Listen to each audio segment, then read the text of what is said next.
మరి జనరల్గా ఎక్కడైనా మరణం అనేటువంటిది ఏ గృహంలోనైనా సంభవించినప్పుడు మరి ఆ గృహంలో ఉండేటువంటి వారిని మానవులుగా మనం ఆదరించడం అనేది ఎంత చేసినా అది వారిని మనం ఆదరించలేం. అంటే మన మాటలు వారిని ఆదరించలేం. ఎందుకంటే వారి దుఃఖాన్ని నివారణ చేయడం చాలా కష్టం. ఈ మధ్య ఒక సహోదరి, ఒక అమ్మగారు చనిపోయారు.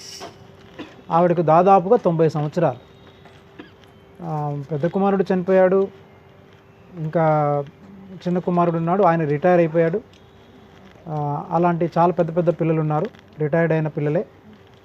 అయితే ఆవిడ చాలా వృద్ధురాలు, ఇంట్లో ఉండి ఉండి ఉండి చాలా కాలం తర్వాత మరణించారు.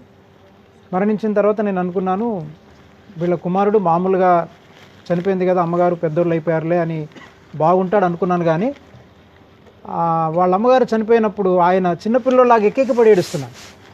నేను చాలా ఆశ్చర్యపోయాను. ఏంటి ఈయన రిటైర్ అయిపోయారు, ఈయన పిల్లలకి పెళ్ళిళ్ళు అయిపోయినా, అయినా కానీ వీళ్ళ అమ్మగారి మీద ఎంత ప్రేమ ఉంది అని అనుకున్నాను. అంటే కొంతమందికి బయటగా దుఃఖం ఉంటుంది, కొంతమందికి గుండెల్లో ఉంటుంది. అందరిలాగా కొంతమంది కన్నీరు పెట్టలేరు. కానీ ఆ హృదయ వేదన అనేది మనం తొలగించలేం. మనకి ఎంత వయసు వచ్చినా. అందుకే ఒక నానుడు ఉంది, నువ్వు ఢిల్లీకి రాజైనా తల్లికి కొడుకువేనట. ఇప్పటికీ మా అమ్మగారు బ్రతికే ఉన్నారు, దాదాపుగా 75 సంవత్సరాలు. ఇప్పటికీ మా అమ్మగారి మీద నేను ఇంకా గారవం చేస్తూనే ఉంటాను. ఇప్పటికీ ఫోన్లో మాట్లాడినప్పుడల్లా ఆవిడని పేరు పెట్టి సరదాగా పిలుస్తుంటాను. ఎందుకంటే మన తల్లిదండ్రులు, మనం ఎంత పెద్దవాళ్ళమైనా మరి తల్లిదండ్రుల పట్ల ఉండేటువంటి ఆ ప్రేమ, అభిమానం, ఆ గౌరవం అనేది ప్రత్యేకమైనది. ఎస్పెషల్లీ ఇంకెవరిని పోగొట్టుకున్నా అంత దుఃఖం ఉండదేమో, కానీ ప్రాముఖ్యంగా తల్లిని తండ్రిని పోగొట్టుకున్నప్పుడు ఉన్నంత దుఃఖం మరి ఎప్పుడు కలగదనుకుంటాను నాకైతే. మరి ఈ సందర్భంగా మరి మనం వారిని గురించి మనం దుఃఖించినా విలపించినా వారు తిరిగి రారిక, వారిక తిరిగి రారు. అక్కడ పెట్టేసి వెళ్ళిపోండి. వారిక తిరిగి రారు. ఈ లోకాన్ని విడిచిపెట్టి వెళ్ళిపోయిన వారు తిరిగి రారు. మనమే అక్కడికి వెళ్ళాలి కదండి, మనమే వెళ్ళవలసింది ఉంది. కానీ ఒకసారి లోకాన్ని విడిచిపెట్టిన తర్వాత మళ్ళీ వాళ్ళు తిరిగి రావడం అనేది జరగదు. అందుకని పాత నిబంధనలు, అంటే ఈ సందర్భంగా కొన్ని విషయాలు మీకు తెలియచేయాలనుకుంటున్నాను. అంటే మరణం గురించి నాకు కొన్ని విషయాలు మీకు తెలియచేయాలనుకుంటున్నాను. చూడండి, యోబు గ్రంథంలో యోబు ఒక ప్రశ్న వేశాడు.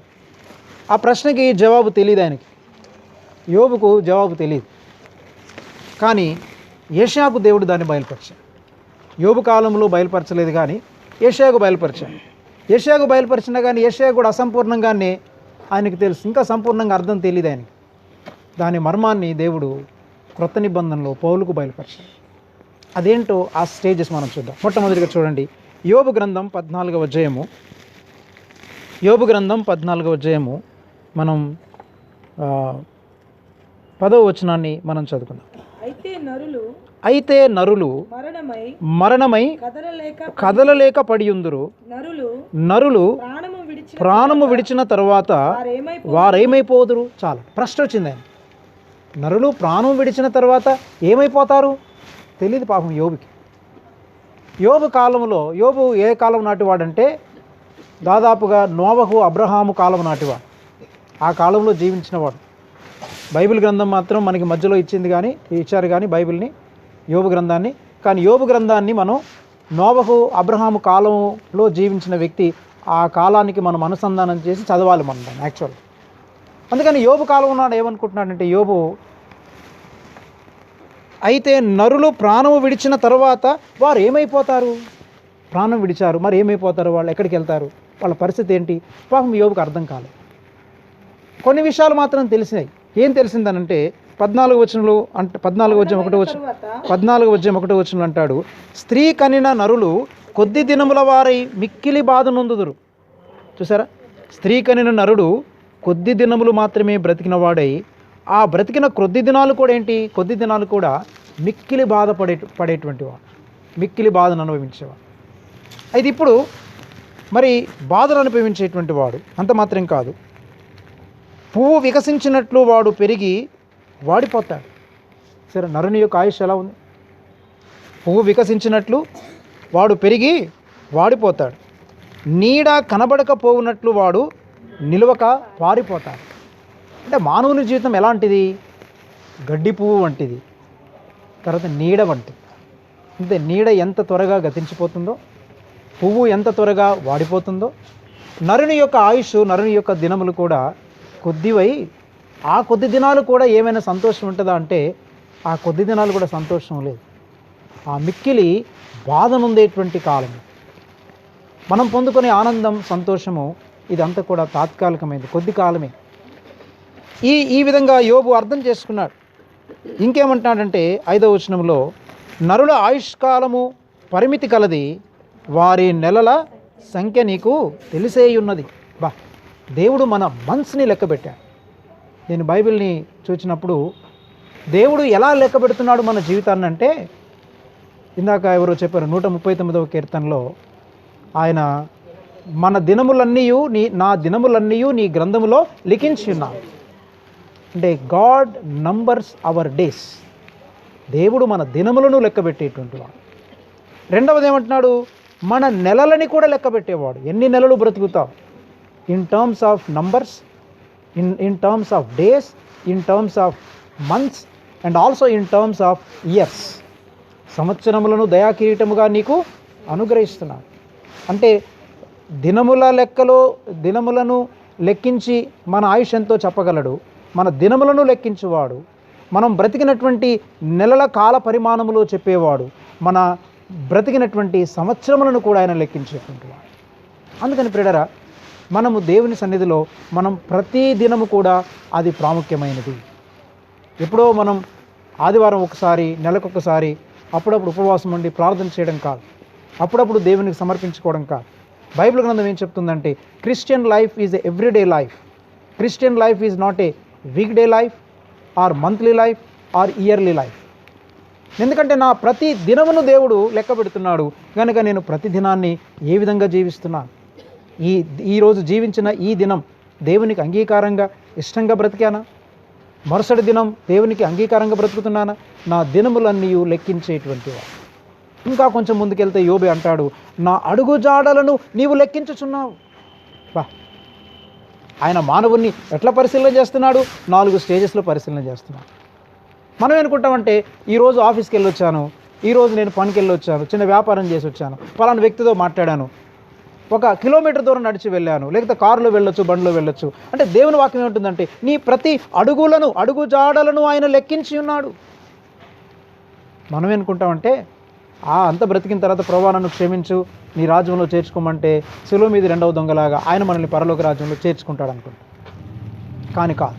బైబిల్ గ్రంథం చెప్తుంది, మనము వేసే ప్రతి అడుగు, నీవు ఎక్కడికి వెళ్తున్నావో, ఏ పని చేస్తున్నావో, నీ ప్రతి అడుగు జాడలను ఆయన లెక్కబెట్టి ఉన్నాడు. ఇక్కడే మనం చూడగలం. చూడండి, అదే యోబు గ్రంథము 14వ అధ్యాయంలోనే ఇక్కడ నా అడుగుజాడ 16వ వచనం, 14-16. అయితే ఇప్పుడు నీవు నా అడుగుజాడలు లెక్క పెట్టుచున్నావు. చూసారా, మన అడుగుజాడలు లెక్క పెట్టుచున్నాడు. అంటే ఇంకా ఎంత ప్రాముఖ్యమైందంటే, ఇంకా ఎంత పరిశీలనగా దేవుడు మానవుని చూస్తున్నాడంటే, మన ప్రతి అడుగు కూడా చాలా ప్రాముఖ్యమైనది. మన అడుగును కూడా దేవుడు లెక్క పెడుతున్నాడు. నీవు వేసే ప్రతి అడుగు, ఎవరి కోసం అడుగు వేస్తున్నావు, ఎలా అడుగు వేస్తున్నావు, నీ అడుగులన్నీ లెక్కించువాడు, నీ దినములన్నీ లెక్కించువాడు, నీ నెలలన్నీ లెక్కించువాడు, నీ సంవత్సరములన్నీ లెక్కించువాడు. దేవుడు మానవుణ్ణి ఈ 4 విధాలుగా 4 దశలలో లెక్క పెడుతూ వస్తున్నాడు. అయితే మన ప్రతి అడుగు దేవునికి ఇష్టంగా ఉందా లేదా, మన ప్రతి దినం దేవునికి ఇష్టంగా బ్రతుకుతున్నామా లేదా, ప్రతి నెల దేవునికి ఇష్టంగా మనం బ్రతుకుతున్నామా లేదా, ప్రతి సంవత్సరం దేవునికి అంగీకారముగా ఇష్టముగా మనం బ్రతుకుతున్నామా లేదా అనేది మనం పరిశీలన చేసుకోవాలి. అయితే అందుకే ఏమంటున్నాడంటే, ఇలా లెక్కించేటువంటి దేవుని గురించి ఆలోచిస్తూ ఏమంటున్నాడు, మరి నరులు ప్రాణం విడిచిన తర్వాత వారు ఏమైపోతారు? ఫస్ట్ వచ్చింది దీనికి. కానీ దేవుడు యోబుకు బయలుపరచలేదు, యెషయాకు బయలుపరిచాడు. చూడండి, యెషయా గ్రంథంలో ఈ మాటను మనం చూడగలం. నరులు మరణమైన తర్వాత, ప్రాణం విడిచిన తర్వాత వారు ఏమైపోదురు? ఆ ప్రశ్నకి ఆన్సర్ యెషయా గ్రంథం 26వ అధ్యాయము 19వ వచనంలో మనం చూడగలం. 19వ వచనం చూడండి. మృతులైన నీవారు బ్రతుకుదురు, నా వారి శవములు సజీవములగును. చాలండి. మృతులైన వారు ఏమవుతారు? ఏమండి, వారు ప్రాణం విడిచిన తర్వాత నరులు ఏమైపోతారు అంటే యెషయాతో దేవుడు మాట్లాడుతున్నాడు. ఇక్కడ ఆన్సర్ చెప్తున్నాడు. ఏమన్నారు చెప్పండి? మృతులైన నీవారు బ్రతుకుతారు. అంటే చనిపోవమని కాదు. నీవారు చనిపోతారా? ఎస్, చనిపోతారు. దేవుని నమ్ముకున్న బిడ్డలు చేస్తారా? చేస్తారు. దేవుని నమ్ముకున్న బిడ్డలు మరణం నొందుతారా? మరణం నొందుతారండి. కానీ మరణించినటువంటి వారు బ్రతుకుతారు. చూసారా? ఎవరు? మృతులైన నీవారే. మళ్ళీ ఎవరి వారు? సాతాను వారు కాదు, లోకస్తులు కాదు, విగ్రహార్థం చేసేవాళ్ళు కాదు, లోకాన్ని ప్రేమించేవాళ్ళు కాదు, ఈ లోకంలో తమ ఇష్టానుసారంగా జీవించేవారు కాదు. ఎవరి వారు బ్రతుకుతారు? మృతులైన నీవారు. అంటే మృతులైన వారు ఎవరైనప్పటికీ దేవునికి చెందినటువంటి వారు, మృతులైనటువంటి నీవారు బ్రతికేదరు. ఇంకేమవుతారు అంటున్నాడు? వారి శవములు, నా వారి శవములు సజీవములగును. నా వారి శవములు సజీవములు అవుతాయి. అంటే వారి మృతులైన వారు మృత్యుంజయులు అవుతారు. మృతులు మృత్యుంజయులు అవుతారు. శవములు ఏమవుతాయి చెప్పండి? సజీవులుగా మారిపోతాయి. శవాలు సజీవులు అవుతాయి, శవములు సజీవముగా మారుతాయి, మృతులు మృత్యుంజయులు అవుతారు. అది యెషయాకు దేవుడు బయలుపరుస్తున్నాడు. అయితే మరి సజీవులైతే ఏమవుతారు వాళ్ళు? ఇంకా అక్కడ క్లారిటీ లేదు. ఇకకొస్తే మనం పౌలుకు దేవుడు క్రొత్త నిబంధనలో బయలుపరిచిన సత్యాన్ని మనం చూడగలం. ఇక్కడ చూడండి, మొదటి తెస్సలోనిక 4వ అధ్యాయము 13వ వచనం నుండి మరి 18వ వచనం వరకు ఇక్కడ మాట్లాడుతున్నాడు. సహోదరులారా, నిరీక్షణ లేని ఇతరుల వలె మీరు దుఃఖపడకుండా నిమిత్తము నిద్రించుచున్న వారిని గూర్చి మీకు తెలియకుండా మాకు ఇష్టము లేదు. సరే, నిద్రించుచుండిన వారిని గూర్చి మీకు తెలియటం మాకు ఇష్టము లేదు. అంటే పౌలు ఇలాంటి స్టేట్మెంట్స్ చాలాసార్లు చెప్పాడు, చాలా చోట్ల చెప్పాడు. రక్షణను గూర్చి మీకు తెలియకుండా నాకు ఇష్టం లేదు. ఏమండి? లేకపోతే మరి ఇశ్రాయేలు ప్రజలను గూర్చి మీకు తెలియకుండా నాకు ఇష్టం లేదు. అట్లాగనే ఇక్కడేమంటున్నాడంటే ప్రభువునందు నిద్రించిన వారిని గూర్చి కూడా మీకు తెలియకుండా మాకు ఇష్టం లేదు. వారు ఏమవుతారు? సజీవులైన వారు ఏమవుతారు అనంటే దానికి ఇంకా కొంచెం క్లారిటీ ఇస్తున్నాడు 14వ వచనంలో. యేసు మృతి పొంది తిరిగి లేచనని మనము నమ్మిన ఎడల అదే ప్రకారము యేసునందు నిద్రించిన వారిని దేవుడు ఆయనతో కూడా వెంటబెట్టుకొని వాళ్ళు ఏమవుతారు? సజీవులు అవుతారు. సజీవులు అవడం మాత్రమే కాదు, మృతులైన వారందరూ సజీవులైన తర్వాత ఏం చేస్తారట? అదే ప్రకారము యేసునందు నిద్రించిన వారిని దేవుడు ఆయనతో కూడా వెంటబెట్టుకొని వస్తాడు. అంటే వీరు ఎవరితో ఉంటారు? దేవునితో ఉంటారు. మరలా వాళ్ళు ఒక దినమందు రాబోతున్నారు, మరలా ఒక దినమందు కనబడబోతున్నారు. అందుకే ఈ లోకములో మన ప్రియులైన వారు క్రీస్తునందు విశ్వాసం ఉంచి, యేసుక్రీస్తును దేవుడు మృతుల్లో నుంచి లేపనని నమ్మకం ఉంచి వారు మరణించినట్లయితే వారు తిరిగి సజీవులుగా మార్చబడిపోతున్నారు, సజీవులు అవుతారు వాళ్ళు. ఒకవేళ నేను కూడా, మా నాన్నగారు ప్రభువునందు నిద్రించారు, యేసు ప్రభు నమ్ముకొని చనిపోయారు, ఆయన ఒక దినమందు దేవుడు ఆయన్ని వెంట పెట్టుకుని వస్తాను. ఒకవేళ నేను కనుక యేసు ప్రభునందు విశ్వాసం ఉంచకుండా నేను మారు మనసు పొందలేదనుకోండి, రక్షణ పొందలేదనుకోండి, అప్పుడు ఆ సజీవుడైనటువంటి తిరిగి వస్తున్నటువంటి మా నాన్నగారిని నేను చూడలేను. అంటే మా నాన్నగారిని నేను చూడాలంటే ఏం చేయాలి? నేను ఈ లోకంలో రక్షణ పొందాలి, మారు మనసు పొందాలి. అప్పుడు సజీవులైనటువంటి మనకంటే ముందు నిద్రించినటువంటి మరణించినటువంటి వ్యక్తులైన వారందరినీ మరొకసారి మనం చూడబోతాం. చూసారా? ఇక్కడ ఏమంటాడంటే మృతులైన వారినందరినీ కూడా అదే ప్రకారము యేసునందు నిద్రించిన వారిని దేవుడు ఆయనతో కూడా వెంటబెట్టుకొని వస్తాడు. మేము ప్రభు మాటను బట్టి మీతో చెప్పినదేమనగా, ప్రభు రాకడ వరకు నిలిచిండు మనము నిద్రించిన వారి కంటే ముందుగా ఆయన సన్నిధిని చేరము. అంటే మనం కూడా ఏమవుతాము? ఈ లోకంలో ఏం చేయబడతాం చెప్పండి? పరలోకం నుండి ప్రభు దిగి వచ్చును, క్రీస్తునందుండి మృతులైన వారు మొదట లేతురు. ఆ మీదట 17వ వచనం, ఆ మీదట సజీవులమై నిలిచియుండు మనము వారితో కూడా ఏకముగా ప్రభుని ఎదుర్కొనుటకు ఆకాశమండలమునకు మేఘముల మీద కొనిపోబడుదుము. ఎంత గొప్ప మర్మం అండి. మృతులైనటువంటి నరులు మరణించిన తర్వాత ఏమవుదురు? సజీవులవుతారు. సజీవులైతే ఏం జరుగుతుంది అంటే, వీరందరినీ, మనకంటే ముందు మరణించిన వారిని అందరినీ దేవుడు ఆయన వెంటబెట్టుకొని ఆకాశ మండలం మీదకి రాబోతున్నాడు. వచ్చినప్పుడు ఏమవుతుందంటే, ఇక సజీవులమై నిలిచిండు మనం ఏమవుతాము? మనందరం కూడా రెప్పపాటున మనం మార్పు నుండి మనకంటే ముందు ప్రభువునందు నిద్రించినటువంటి వారిని కలుసుకోవడానికి ఆకాశ మండలము మీదికి, మేఘముల మీదికి మనము కొనిపోబడదాము, తీసుకొని పోబడతాము. అంటే మనము మన ప్రియులైన వారు క్రీస్తునందు నిద్రించినట్లయితే, మనము కూడా క్రీస్తునందు నిలిచిన వారమైతే, మనమందరం ఒక దినమందు కలుసుకోబోతాం. మన సర్కిల్ బ్రేక్అవుట్, మన సర్కిల్లో ఉండేటువంటి, మన ఫ్యామిలీ సర్కిల్లో ఉండేటువంటి వాళ్ళందరం కూడా మళ్ళీ కలుసుకోబోతున్నాం.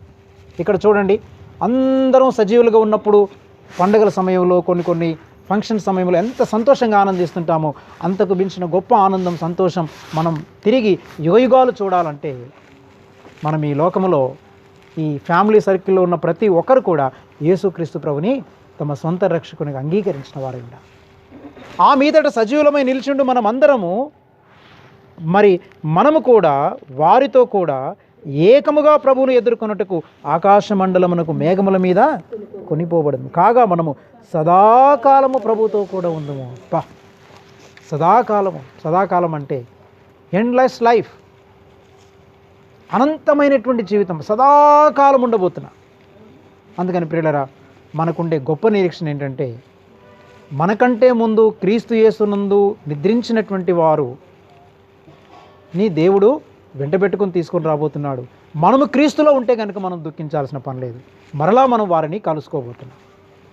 తాత్కాలికమైన ఎడబాటే తప్ప ఇది శాశ్వతమైనటువంటి ఎడబాటు కాదు. అందుకే ఏమంటున్నాడంటే, ఈ పౌలు ఇక్కడ ఏమని రాస్తున్నాడు 18వ వచనంలో, కాబట్టి మీరు ఈ మాటల చేత ఒకరినొకడు ఆదరించుకోవాలి. ఏం చెప్పాలంటే, ఒకరితొకరు మనం అమ్మని మళ్ళీ చూడబోతున్నామయ్యా, చెల్లి నేను ఆ నాన్నని చూడబోతున్నాను, లేదా తమ్ముడు ఇదిగో మన నాన్నని చూడబోతున్నాం, అమ్మని చూడబోతున్నాం, లేదా అక్కని చూడబోతున్నాం, మన తోబుట్టులు ఎవరైతే మనకంటే ముందు నిద్రించి ఉన్నారో వారందరినీ మరలా చూడబోతున్నాం. ఇది గొప్ప ఆదరణ. అందుకే ఈ గొప్ప మాటల చేత మీరు ఒకరినొకరు ఆదరించుకొనుడి. ఎవరికి దుఃఖం కలుగుతుందట? అన్యజనులైనటువంటి వారికి నిరీక్షణ లేదు, వారు దుఃఖపడతారు. మీరు అన్యజనులు కాదు కదా, మీరు లేని ఇతరుల వలె మీరు దుఃఖపడద్దు. నిరీక్షణ గల వారికి దుఃఖం లేదు, నిరీక్షణ ఉన్న వారికి దుఃఖం లేదు, నిరీక్షణ లేని వారికి దుఃఖం ఉంటుంది. అందువలన యోబుకు వచ్చినటువంటి ప్రశ్నకి మరి తెస్సలోనిక పత్రికలో పౌలుకు దేవుడు సంపూర్ణమైనటువంటి ప్రత్యక్షతనిచ్చాడు. అందుకని ఈ మాటల చేత, ఏ మాటలు? ఒకటేంటంటే, ప్రభువునందు ఎవరైతే మరణిస్తుంటారో, ప్రభువుని ఎరిగి వాళ్ళు చనిపోతుంటారు. దేవుడు దీన్ని మరణం అనడం లేదు బైబిల్. ఎంత గొప్ప విషయం అంటే, నిద్ర అన్నాడు. చూడండి, చాలా సింపుల్. ఏంటంటే, మన ఇంట్లో ఎవరైనా నిద్రపోతున్నారు అనుకోండి, మా అబ్బాయి నిద్రపోతున్నాడు, ఎవరైనా వాళ్ళ ఫ్రెండ్ వచ్చారనుకోండి, అంకుల్ సాల్మాన్ ఏం చేస్తున్నాడంటే, వాడు పడుకున్నాడయ్యా అని అంటాం.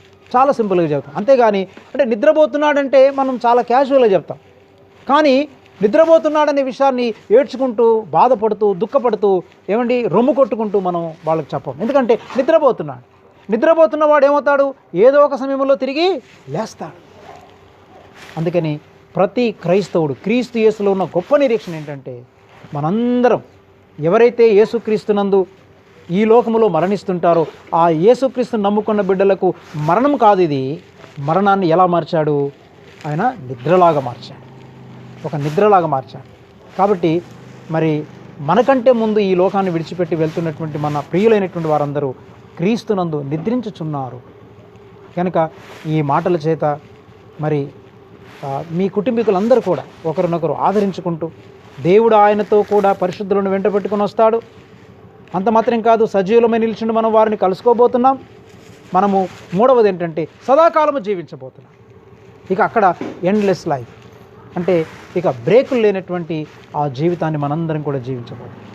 మరి అట్టి గొప్ప నిరీక్షణ, అట్టి గొప్ప ఆదరణ అట్టి గొప్ప సంతోషము, సమాధానము మరి మీ కుటుంబ సభ్యులందరికీ దేవుడు మాత్రమే కలగ చేయాలని.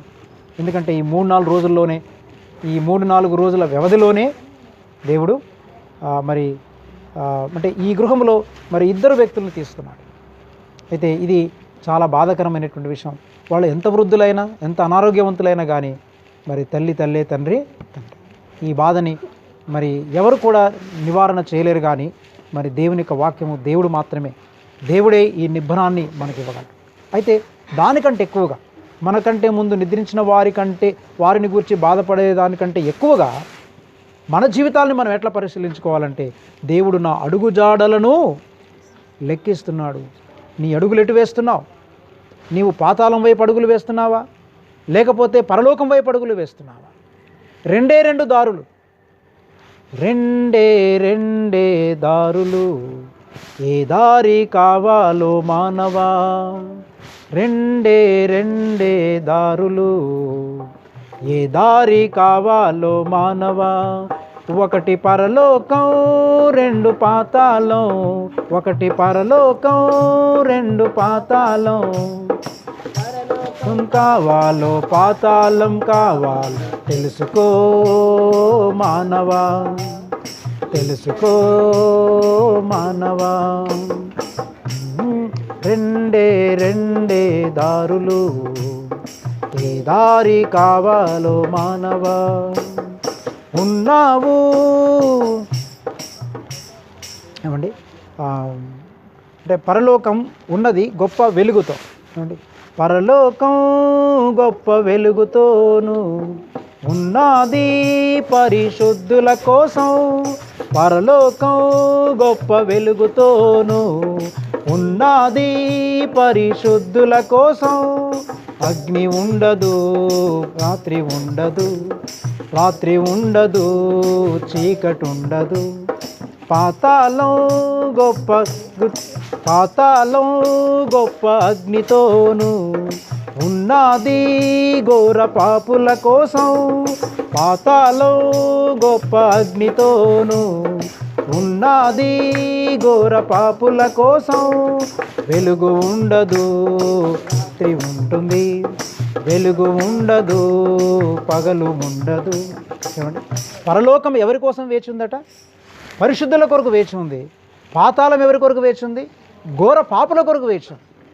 కాబట్టి నేను మొన్న చెప్పినట్లు మరణించే ప్రతి వ్యక్తి మనకు ఒక రెడ్ సిగ్నల్ లాగా ఉన్నాడు. దానికి సిగ్నల్ని మనం గుర్తుపెట్టుకొని మన యొక్క అడుగు జాడలను లెక్కించువాడు, మన యొక్క దినములన్నిటినీ లెక్కించువాడు, మన నెలలన్నీ లెక్కించువాడు, మన సంవత్సరంలో లెక్కించేవాడు. మనం ఏ విధముగా ఈ లోకంలో జీవిస్తున్నాం అనేది మన ఆత్మను మనం పరిశీలన చేసుకొని మళ్ళీ మనం సరిచేసుకొని మన జీవితాన్ని కనుక సర్దుకొని మన పాపాల విషయమై పశ్చాత్తాపడి మనం ప్రభుకు అతి సమీపంగా మనం చేరగలిగినప్పుడు మనం ఏం చేయబోతున్నాం తెలుసా అండి? మనకంటే ముందు నిద్రించిన మన ప్రియుల్ని కలుసుకోబోతున్నాం. మనము వారితో కూడా ఉండబోతున్నాం. మనందరం కలిసి సదాకాలం ఉండబోతున్నాం. ఇది ఈ మాటల చేత ఒకరినొకరు ఆదరించుకోండి. ఇట్టి గొప్ప ఆదరణ మరి దీపక్ గారి కుటుంబానికి, ఎందుకంటే ఇంటికి పెద్ద కుమారుడు కాబట్టి ఆయన ఒక్కరిని సంబోధిస్తున్నాను కనుక మరి వారి కుటుంబీకులందరికీ, బంధుమిత్రులందరికీ కూడా మరి సదాకాలం కలగాలని ఈ మాటలు ఇంతటితో నేను ముగిస్తున్నాను. మనందరినీ కూడా చిన్న ప్రార్థన చేసుకుందాం. ఈ సమయంలో చిన్న ప్రార్థన చేసుకుందాం.